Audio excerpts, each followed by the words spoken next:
Hindi pwedeng hindi ka wais. Imagine mo, yung si Laura, napakatuso na nun. Ayun, naloko pa rin.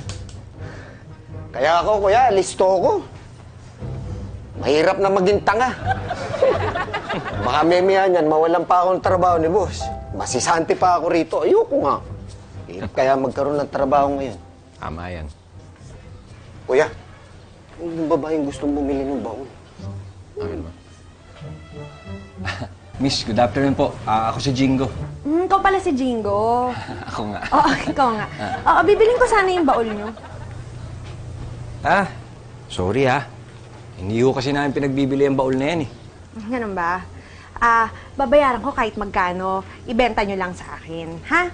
So, iwan ko na sa inyo yung pera dito. Kukunin ko na siya. Tapos kunwari ito, bibigyan mo na natin. Sa akin, kita ko na dapat ibigyan nyo ng pera. Di ba? Kasi parang hindi naman talaga kaya. Di ba na kunwari, nabubuhay ka na ganito. Parang, tapos kunwari, makikita nyo talaga na sobrang talaga napakabaho ng place nyo dito. Na parang, nakakano talaga na. Di ba? Kasi kunwari, kukunin ko na limang gamit dito. Di ba na ginagawa ko. Di ba? Pero nakakatuwa talaga. Kasi parang, ba? Parang mga busoy na mga tao dito. Parang nakakatuwa na talaga. Di ba? Kasi lalagay ko na ng dito. Tapos kunwari, mag-escape ko na lang ako. Wala mo kayo gagawin. Di ba? Kasi lagay ko na lang dito ng ganito. Tapos kunwari, hirahin ko na lang ganito. Di ba? Kasi sobrang talaga napakamacho ko. Tapos kunwari, nakikita nyo sobrang talaga yung ginto talaga. Pero hindi naman talaga dito. Kasi mukha naman mga pilak. Pero ano mukha naman ako.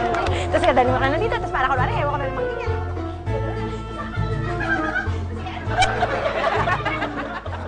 Hindi mo ba napansin ko na ngayong baul? Hindi po, kuya eh. Kayo po napansin nyo? Hindi rin. Nung nagsalita na yung babae, parang bumagal na yung paligid eh. Kuya, wala tayong nagawa. Teka. Sa pagkakaalam ko, nag-iwan ng pambayad yung babae. Wala ba nailapag dyan? Tingnan mo nga, tingnan mo. Anong... Ayun. Yan yung bag na yan. Ay, tingnan mo. Tingnan mo natin panito to.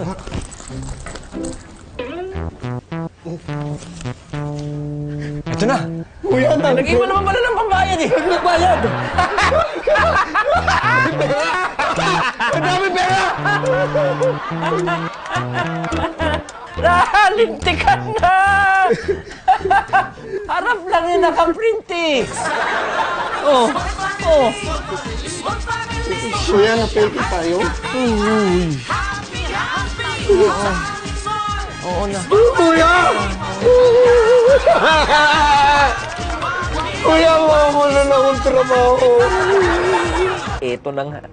Hindi namin alam kung paano sasabihin sa big boss ko na nawawala ang pinaka-iingat-ingatan niyang baul.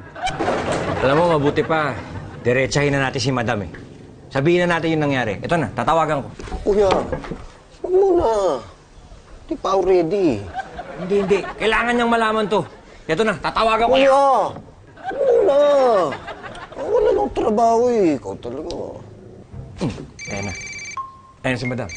Tumatawag na. Sasabihin ko na. Hello, Madam? Okay naman ho. Kuya, okay na. Sabihin mo na. Yes, Madam. Ho? Sabihin mo na. Hindi pa ako ready. Madam, hello. Sorry ho, hindi ko kayo maintindihan. Medyo choppy ho kayo.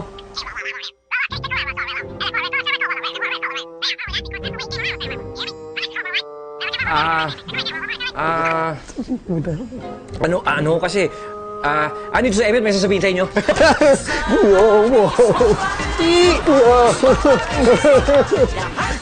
Hello, boss! Naisahan ko sila. Ang galing-galing ko talaga. Nako! Nakikita ko, nararamdaman ko, puro mga pera sa pinto ito. Yes! Woohoo! Eto na. Matignan na nga ako. Kanawala! Jackpot po! Ito na.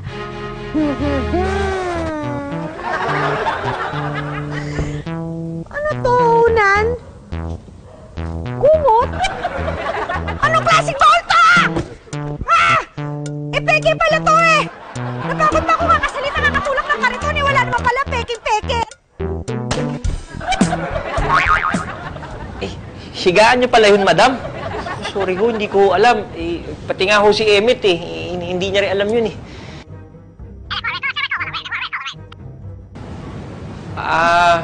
Hayaan niyo ho, ma'am. Ihahanap ko kayo ng kahon ng refrigerator.